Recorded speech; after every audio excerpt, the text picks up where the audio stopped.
make I give you the full gist of wetin happened at the Natasha versus Akpabio's public hearing wey dey trend. If you can remember, Senator Natasha filed an official petition against the President of the Senate, Senator Akpabio, alleging sexual assault. The petition was referred to the Committee on Ethics, Code of Conduct and Public Petitions, a Senate committee that investigates misconduct of lawmakers, to report back in 8 weeks. The committee, after a couple of weeks, sat on the petition, inviting all parties involved, though they were both represented by their legal counsel and witnesses. In the case of the Senate President, he had Senator Nweboyin and his legal counsel representing him, while Senator Natasha had former Minister Obi Ezekwesili, Mr. Suberu, and her legal counsel representing her. The public hearing kicked off by 2 p.m. with prayers and the committee calling for the petitioners and defenders.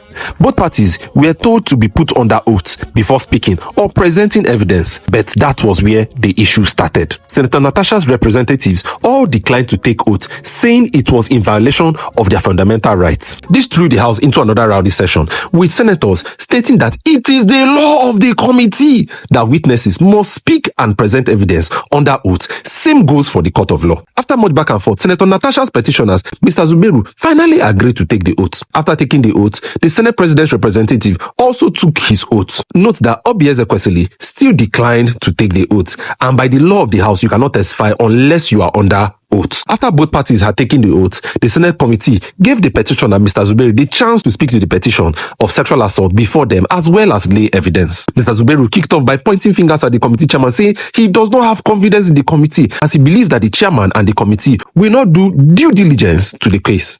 This once again threw the committee into another rowdy session. No be small issues dey. The senators appealed to Senator Natasha's representatives that the hearing was being covered by the press and certain people are even covering the event live, like me, and urged them to go ahead with address. Notified Mr. Suberu that the petition, which was submitted to the Senate, didn't carry any address, and also it was a huge task trying to reach out to them to come for the public hearing. He called the clerk to enlighten the House on how it took days of phone calls and text messages to reach the petitioner. At this point, Senator Akpabio's representative, Senator Nweboyin, said if the petitioner wasn't ready to speak, he asked to be granted permission to make his own case. Well, this was where Obi Ezekwesili told him to shut up, and that sparked another rowdy session, with Senator Nweboyin responding in like manner to Obi Ezekwesili. No be small thing we hear. Another round of back and forth. The petitioner once again raised another issue. He said he's not comfortable with the credibility of the committee, stating that the chairman of the committee, Senator Neda Imasun, had already gone to the press to speak against his clients.